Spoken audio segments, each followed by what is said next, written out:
سلام دوستان عزیز، محسن نوری هستم از آلمان.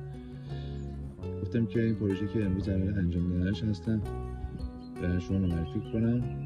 همونجوری که می‌بینید یه خیابونی هستش که خیلی خیابون قدیمی هستش که باید نوسازی بشه این خیابون و برای نوسازی این خیابون احتیاج داره به نقشه توپوگرافی منطقه و من امروز اینجا استارت زدم. این خیابون رو نسانش که نزدیکی کردم از اون قسمت پایین که ماشین رو پارک کردم و همونجور که می‌بینید این خیابون باید نزدیکیش تا انتها و برای به دست آوردن نقشه توپوگرافی این خیابون که این کار از طرف شهرداری منطقه گرفته شده، باید این منطقه‌ای که خیابون آسفالت هستش باید اندازه‌گیری بشه و این حساب‌های ساختمون و باید مشخص بشه که از کجا به کجا بهش میگن زمین سفت هستش و از کجا تا کجا سنگ‌میزه هستش و کجا مثلا به عنوان مثال این ورودی این ساختمونی که هستش از کجا شروع شده و ورودیش از چه متریال استفاده شده و این درختایی که هستن از قطر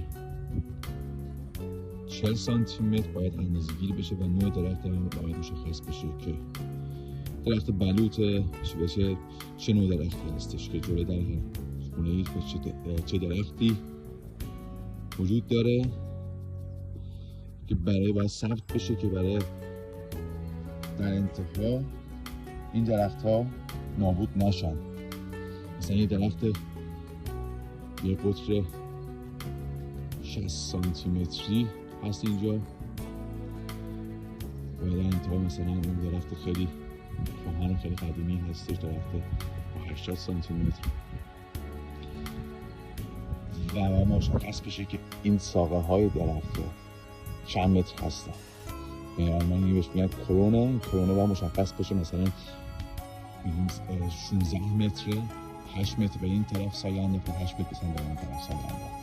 این درخت میگیم مثلا یه درخت هستش اینجا بهش میگیم که 80 سانتی متر قطر و 16 سانتی متر کرونه ثبتش میکنیم. و خیلی جالبه که برنامه مفصلی که ما داریم رایت تو کپتیویت همه کد اینجا مشخص شده. مثلا این کدی که داریم ساون که نوشته کد حصار هستش و این کد 9006 کدی هستش که اشتغاله. اون رو قند فستیگون نوشته اینجا. یعنی من این خیابون رو با این کد اندازه‌گیری کردم. اینجا همینطور که میبینید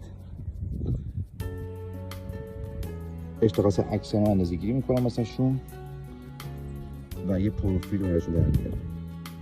این خط قرمزی که میبینید اینجا هستش یه کدی دارم به اسم ماوا، یعنی کد دیوار شماره صفحه 26 یعنی 26 تا ماوا من اینجا اندازه‌گیری کردم. وقتی میرم داخلش این فلش این روشن میشه، یعنی در حال اندازه‌گیری در این کد هست. اگه من اینجا دکمه مثلا رو قوطی کنم فشار بدم، نقطه‌ای که اندازه‌گیری میکنه نقطه بر روی خط ماوا و دیوار هستش و خیلی جالبه که من تمام مشخصات رو در این پیج که میبینید وارد میکنم. مثلا به عنوان مثال همون ماوا که دیوار که بودش میزنم مینوس منفی سی اندازه عرضشه، هو ارتفاعشو میزنم و مشخصاتش مینویسم. اینجا میزنم فلد اشتاین، یعنی این ماوایی که میبینید درختی دیواری هستش که به عنوان با سنگ درست شده، یعنی فلد اشتاین.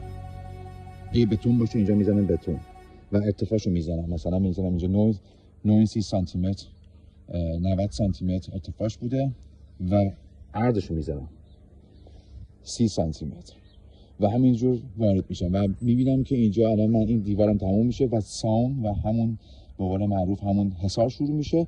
کدمو عوض میکنم، کد ساون انتخاب میکنم و وایت مثلا میکنم و همین صورت تا انتها میرم مثلا به صورت جلو. این انتها هم که میبینید من نقاط انشوز پونتم و اونجا من قرار کردم در انتها دو تا نقطه اونتر دارم و این نقطه رو پایین قرار کردم و اندازه گیری میکنم. گفتم شاید مفید باشه براتون این فیلم رو براتون گرفتم و تا فیلم های بعدی تا بعد. من سیاسی عزیز این فیلم رو میفرستم براتون و اینکه جاتون خیلی خالیه که اینجا برمیگه نقش برداری انجام میدیم به یاد قدیما. من سیاسی دوست دارم با اینکه دوباره با هم بتونیم کار کنیم.